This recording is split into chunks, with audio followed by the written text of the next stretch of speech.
Bismillah. Assalamu alaikum. Armsыздар ағайын. Алдарыңызда дәрген Жұмадан Жарқынбекұлы.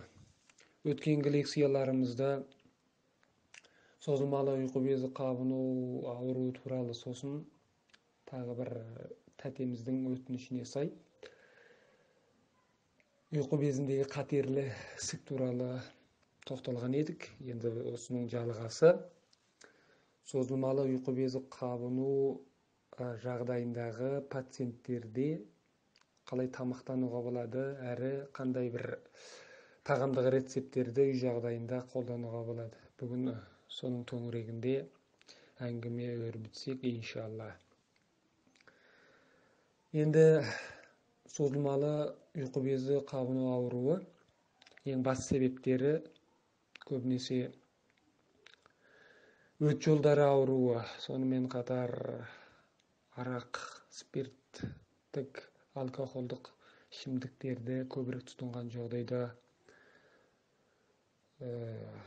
ұйқы безінің нақтылы өзгеріске ұшырауы, зақымдалуы, сосын фиброздануы, яғни қатуы, қатаюы, қосымша кальцийдік тақтар, нүктелер қатудың жағдайлар пайда болу, кейбір қалталы ісік немесе киста деп аталады.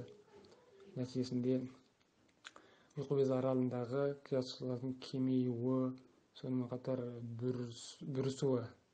Соның нәтижесінде іштің ауырсынуы, арықтау, азықтық жетіспеу, іш өту сияқты ең соңғы басқыштарында іште жаңағындай дөңгелек немесе домалақ сондай бір түйіндердің пайда болуы, сарғаю, қант несепке дейін әкеліп соғады. Ал енді бұдан басқа ауру себептері Қазақстанда, қазақ халқында өзімізде майлы тағамдарды көп тұтыну, одан кейін тәтті, соның ішінде күнделікті біз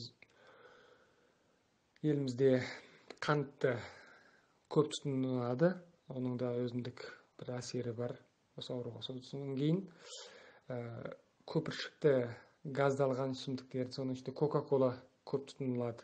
Қазақтарға байланысты осы екі себепті қоса кетуге болады. Бірісі тәтті, тағы бірісі майлы тағам, сонымен қатар газдалған кока-кола сияқты ішімдіктер.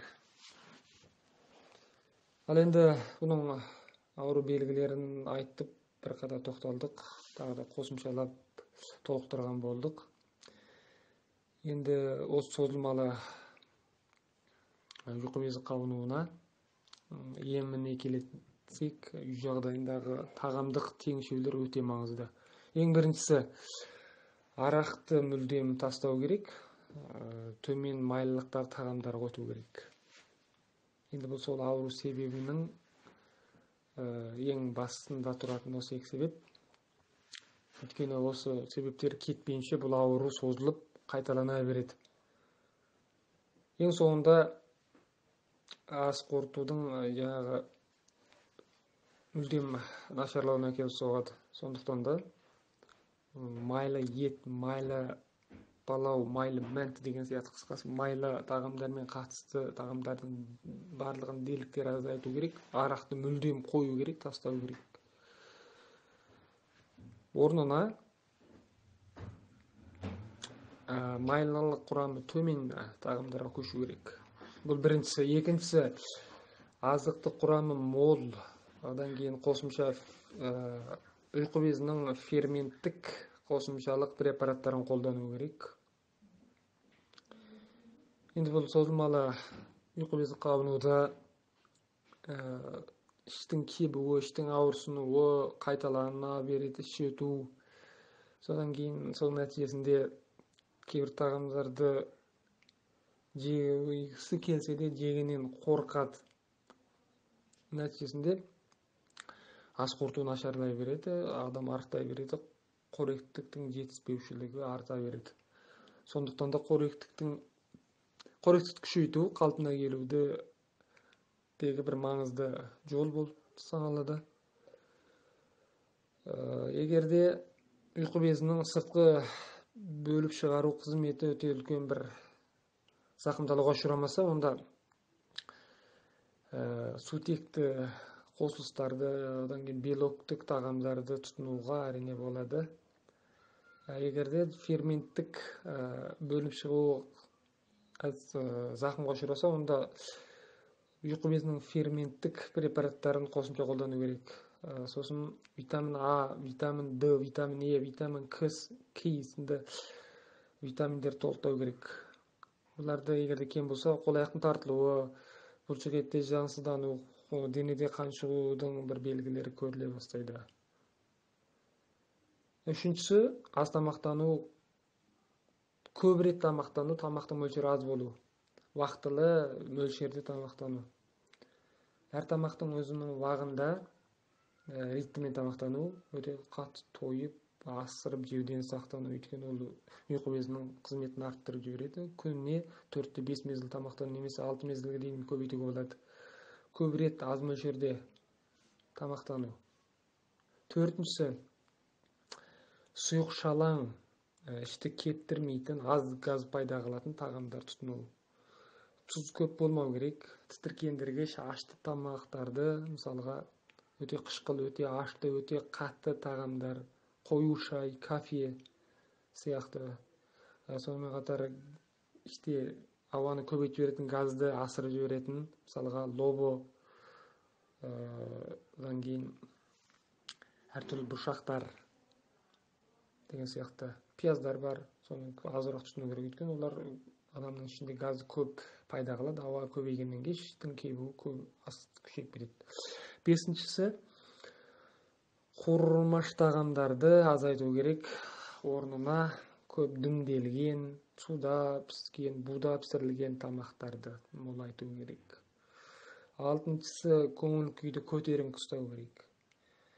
Энди ауруу созулгандан кийин адамда маза кетет. Маза кеткенден кийин көңүл күйгө асер этет.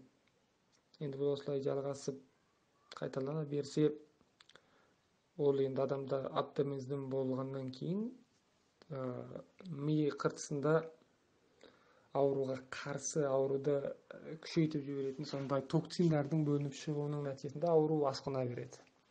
Жетинчиси, эгерде осы ауруу менен бирге өттүн кабынуу, өттө тас сыяктуу өт жолундагы ааруулар болсо, онда ону да кошо эмдөө керек болот. Төмен майлылыктагы суюк шалаң тамактар тутунуу керек узак убакытка. Май курамын түшүрөтүн кээ бир шөп дарилерди колдонууга туура келет. Сегизинчиси, кант несеби ауруу бар кишилер дарыгердин тагамдык теңшөөлөрүн аткаруу керек. Кантты түшүрүүдө, канда кант түшүрөтүн дарилерди колдонууга туура келет. Кант дедик го энди. Жай кант, мисалга өзүбүз Казакстанда кантты көп колдонобуз. О канттан баш тартуу керек кыскасы. Тогузунчусу, дереу чукул жагдайда, бул ауруу уштап калган жагдайда дарыгердин көмөгүнө жүгүнүүгө туура келет. 10-чу жагдай турактуу болгондун өзүндө де вактылуу медициналык текшерүүлөрдөн өтүп туруу керек. Эгерде воспаление, ягни кабынуу болгон жагдайда өтө көлөмдө эмес, чагын аумакта болгон күнүн өзүндө сол кабынуудан бөлүнүп чыгарылган заттардын симирилүү 3-6 айга чейин созулат. Сол мезгилдин өзүндө арең толук симирилип болот. Ошондой аралыкта уйку безинде калталы ысык немесе жылабык, киста пайда болуу мүмкүн кошумча. Сондуктан ошо катерлүү жагдайлардын алдын алуу үчүн вактылуу текшерип отуруу кажет. Эгерде бул созула беретін болсо, уйку безинин рагына дейин апарып согуу мүмкүн, бунун эң катерлүү тұсы болсо. 11-чisi, жагдай мүмкүнчүлүк болсо, жагдай жар берсе, нактылуу коректик саласынын мамандарына жүгүнүү аркылуу өзүңүзгө ылайык келетін тагамдык ас мәзірін әзірлеу керек. Енді басқа жемес жидектерден қандай түрін тұтынуға болады? Көбінесе осыған бір тоқтала кетсек. Соның ішінде шаптул. Енді шаптул жазда жаздың соңында күздің басында таман дайын болатын жеміс жидек. Бұның шаптулдың қоректік қуаты жоғары. Ішінде әртүрлі белок, органикалық қышқылдар, көмірсутек қосылыстары мен көп түрдегі микроэлементтер бар. Су құрамында мол. 100 грамм шаптулдың құрамында 88% су бар. 4,7 грамм белок, 11 грамм көмірсутек қышқылы. Бірақ енді бұның калориясы төмен. Сондықтан шаптул әрі темір кем сипатындық, қаназдықты да қосайым дейді. Екіншісі қарбыз. Қарбыздың құрамында көп мөлшерде глюкоза бар. Одан кейін адам денесіне қажетті амино қышқылдары, алма қышқылы. Сол себептен де әртүрлі қоректіктің мөлшері көп. Осы қарбызды ұдайы тұтынған жағдайда ұйқы безінің қабынуын алдын алуға болады.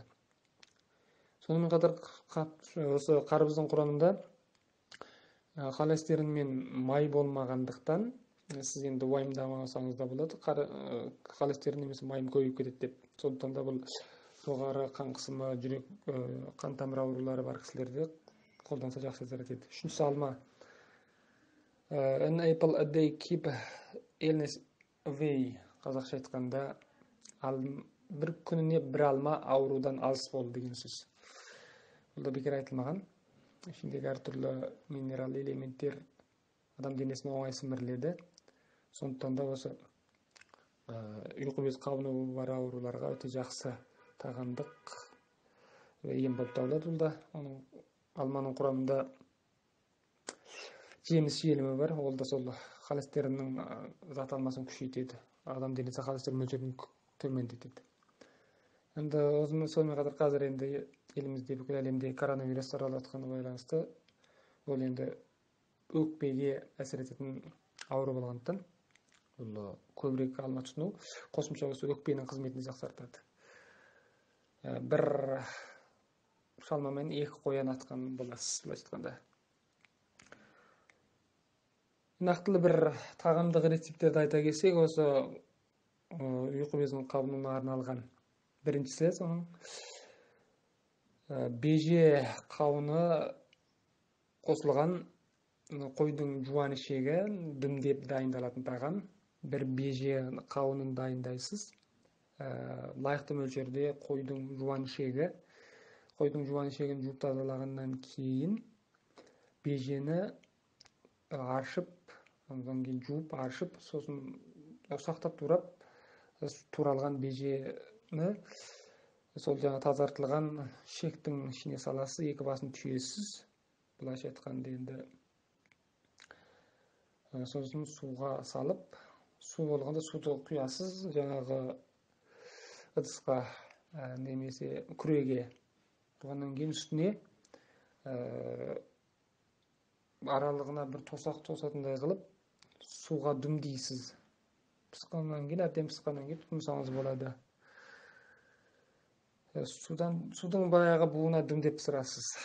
Бұл біріншісі. Бұл енді ауырсынуды басу, ыстықты қайтару, одан кейін асқазанды қуаттандыру қабілетіне ие. Сосын долана қосылған тоңғиық жапырағы. Бұл да бір тағамдық ем. Бұдан алынатын мөлшерін айтатын болсақ, көбінесе мөлшері әдетте долана жемісі біздің өткенгі лекциямызда да айтылған, оның емдік қасиет туралы. Бұл жерде де долананың бір қасиеті осы ұйқы безі қабынуға арналған. Доланадан 30 грамм аласыз, тұңғиық жапырақ 12 грамм, екеуін араластырып, таза су құйып, 2 шыны. 1 шыны қалғанға дейін қайнатасыз, жаңағы сүзіп алып тұтынасыз. Бұл да сол қас қорытуға көмектесу, әсіресе осы созылмалы уйку без кабынуунун ас кортуу начарлауына жакшы көмөктөшөт. Дос эмдер сиздердин үй жагдайында жасоолоруңузга абдан ылайыктуу. Әрі бул уйку безинин кайталанмак алдын алат. Ағайын, видеомыз маған болса лайк басыңыздар, көпшілікпен бөлісіңіздер, білімді бөлсеңіздер көбейет, сонымен қатар комментарий жазып, арнамызға тіркеліңіздер. Қазақ тіліндегі медициналық арнамызды қолдап қуаттаңыздар. Ауырмаңыз ағайын, келесі эфирде кездескенше күн жасалғай. Бисмилlah, ассаламу алейкум, армысыздар ағайын.